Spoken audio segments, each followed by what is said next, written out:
वाटतंय की फिरावंसं वाटतं.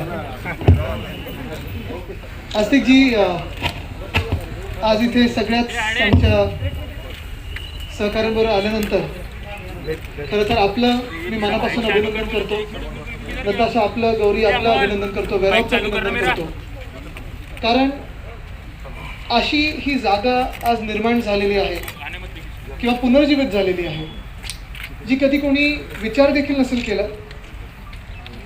कारण खूप वेळा असं असतं की आपली क्रिएटिव्हिटी आपण कॅनव्हसवर आणत असतो, फोटोग्राफीमधून आणत असतो, आपण वेगळ्या वेगळ्या माध्यमातून आणत असतो. आणि तिथून पुढे एक पाऊल टाकायचं असेल तर शहराचा विकास कसा झाला पाहिजे, विकास म्हणजे शाश्वत विकास कसा झाला पाहिजे. मला वाटतं त्याचं उदाहरण आज आपण इथे खाम नदीचं काम बघायला आलेलं आहे. खरोखर आपण जी पूर्ण टीमचं आज सर्टिफिकेट्स देऊन त्यांना सन्मानित केलं. मला वाटतं कितीही काही त्यांना आता सर्टिफिकेट दिले तरी ते त्याच्या पुढे गेलेले. एखादी नदी पुनर्जीवित करणं, आज ठीक आहे आपण इथे मस्त फिरत होतो, एक 10 मिनिटाचा वॉक देखील झाला. मला देसाई साहेब त्याच्यामध्ये त्या ट्रेडमिलवर जाण्याची गरज नाही, कारण चांगलं एक वॉक झालेला. पण कलेक्टर साहेब, हेच आपण इतर शहरांमध्ये देखील बघतो की हल्ली शहरीकरण तर वाढत चाललेलंच आहे. म्हणजे महाराष्ट्रात जर बघितलं तर कदाचित 51% शहरीकरण झालेलं आहे. महाराष्ट्राची जी अमृत शहरं आहेत तिथे ह्या सगळ्या 43 शहरांमध्ये 6.5 कोटीहून जास्ती आपली जनता या शहरांमध्ये राहते. आणि तरी देखील आपण शहरांकडे दुर्लक्ष करत होतो. एवढे वर्ष शहरांकडे बारकाईने लक्ष देणारं कोणीच नव्हतं.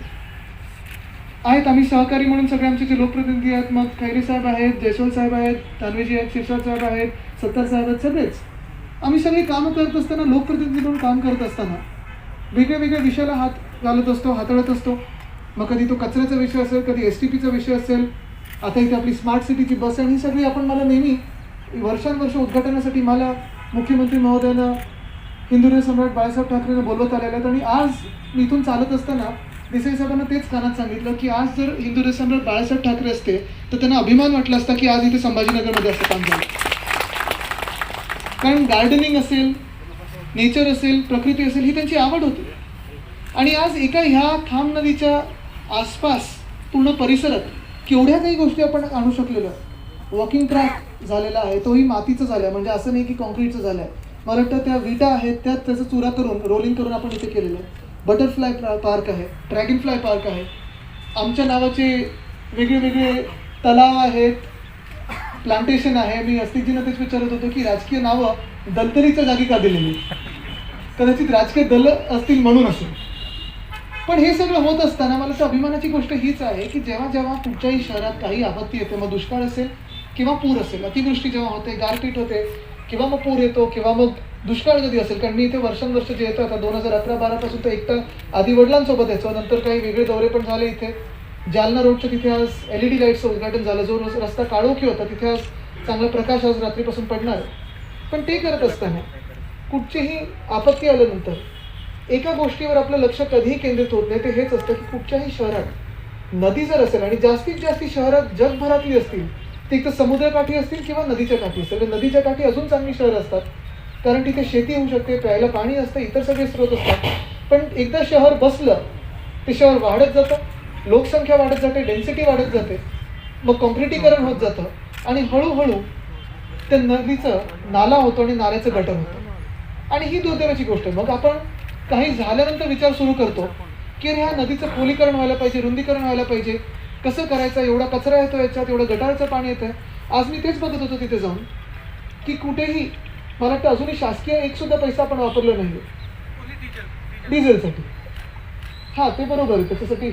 पण हे करत असताना आपण जेव्हा प्रेझेंटेशन दिलं असते जी मला, तेव्हा मला अभिमान ह्या गोष्टीचा वाटला की आपल्याला आठवत असेल, सगळे जे इथे प्रेसमंडळी मित्रमंडळी आहेत त्यांना आठवत असेल, मागच्या वेळी जेव्हा मी संभाजीनगरमध्ये होतो तेव्हा इकडच्या नागरिकांना मी अपील केलेलं, NGOजना अपील केलेलं की नॉन गव्हर्नमेंटल नाही तर को-गव्हर्नमेंटल काम झालं पाहिजे.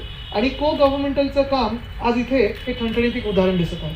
सरकारसोबत, शासनासोबत, स्थानिक जी काही लोकप्रतिनिधी असतील, स्थानिक जी स्वराज्य संस्था असेल त्याच्यासोबत येऊन कसं काम करायचं. जे आज आपण प्रजासत्ताक दिनाचे जे काही आज साजरं करत आहे, फंडामेंटल राईट आणि ड्युटी ह्या काय आहेत ते ओळखून इथे ड्युटी पण आपण केलेली आणि राईट पण निर्माण केलेला आहे. कारण इथे श्वास घ्यायचा राईट टू लाईफ हा इथे आपण निर्माण झालेला बघत आहे. आज ज्याच्यावर आपण उभे आहात, ॲम्फी थिएटर्स असतील, त्याच्यावर तिथे तुम्ही रिसायकल टायरचं केलेलं आहे, जिथे ह्या झाडाच्या खाली बसताना देखील एवढं चांगलं वाटतं की शहरात अशी चांगली जागा मला वाटतं आपण सगळेच इथे फिरायला येईल अशी ही जागा निर्माण झालेली आहे.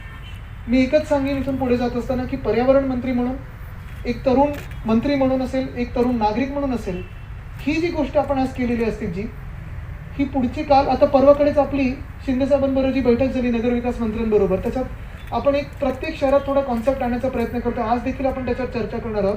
सेफ स्कूल आणि सेफ हॉस्पिटल, म्हणजे जिथे शाळा असतील, जिथे कॉलेज असतील किंवा जिथे हॉस्पिटल असेल तिथे फुटपाथ चांगले असले पाहिजे, लाईट्स चांगले असले पाहिजे, बस तिथपर्यंत पोहोचली पाहिजे, आजूबाजूचा परिसर चांगला पाहिजे 500 मीटरचा.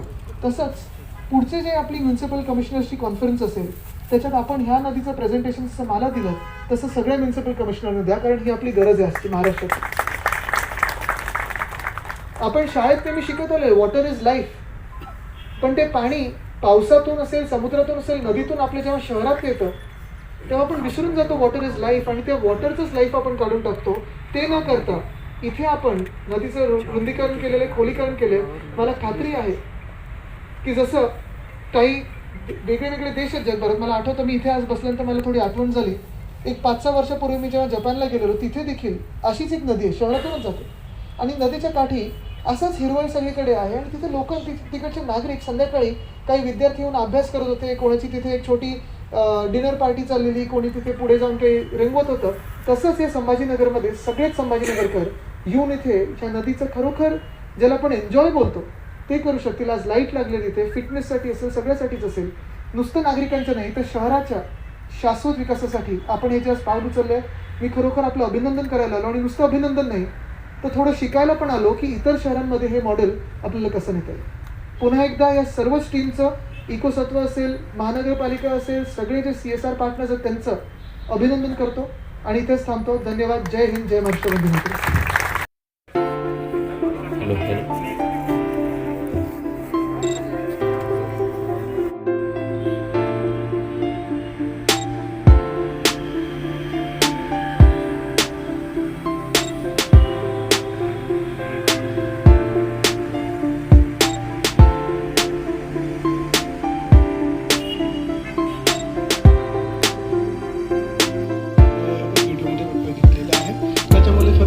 आता या ग्राउंडवर ज्याने खरोखर काम केलेलं आहे आणि ज्याच्या मार्गदर्शनमध्ये काम झालेलं आहे आणि त्याच्या काही स्टेक होल्डर्सचा सहयोग आपल्याला लाभलेला आहे, तो काही लोकांना आपला आणि माननीय देसाई सरांच्या हस्ते सर्टिफिकेट वाटप करण्याची रिक्वेस्ट करत आहे सर, आणि त्यानंतर आपला मार्गदर्शन सर.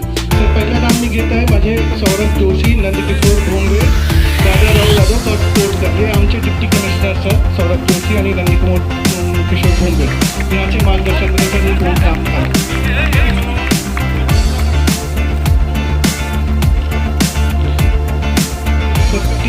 दुसरे आमचे विजय पाटील, गोपी किशन चांदर आणि गणेश जाधव, हे सगळे आमचे गार्डन डिपार्टमेंटचे सुपरिटेंडंट, गार्डन सुपरिटेंडंट आहे आणि आमचे डिप्टी इंजिनियर आहे.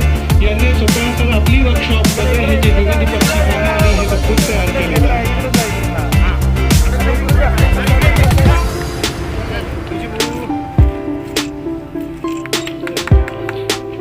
थर्ड सर आमचे जे आपला मेकॅनिकल डिपार्टमेंट आहे,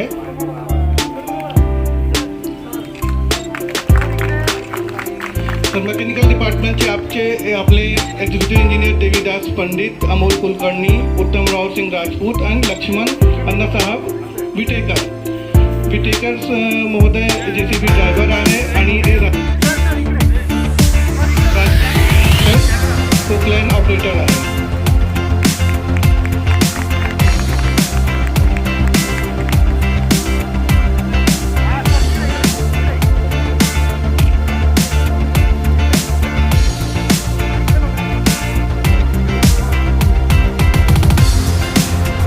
त्याच्यानंतर आमचे जे स्वच्छता निरीक्षक आणि स्वच्छता डिपार्टमेंटचे जे SI आणि तो सचिन मिसाळ आणि शेख कुठे आहे, लवकर बोलूया. सचिन मिसाळ,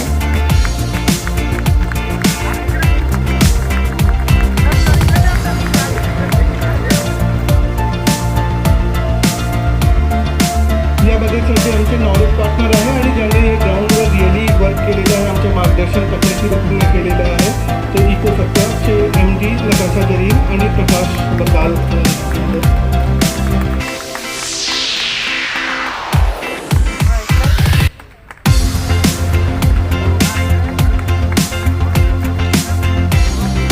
बेरॉक या मला सहकार्य करत आहे. त्याचे सतीश मांडे आणि MITचे मुनीर शर्मा साहेब जर आलेले आहेत ते येतील आहे.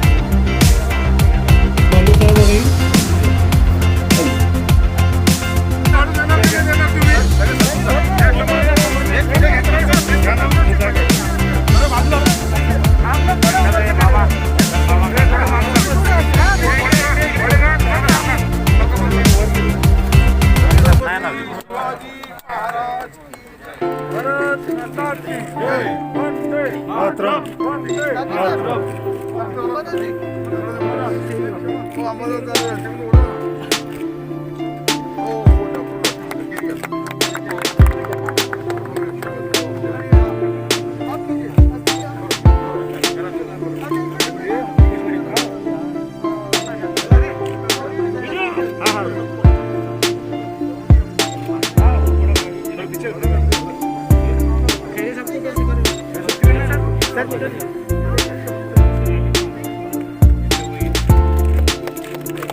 मागच राहिला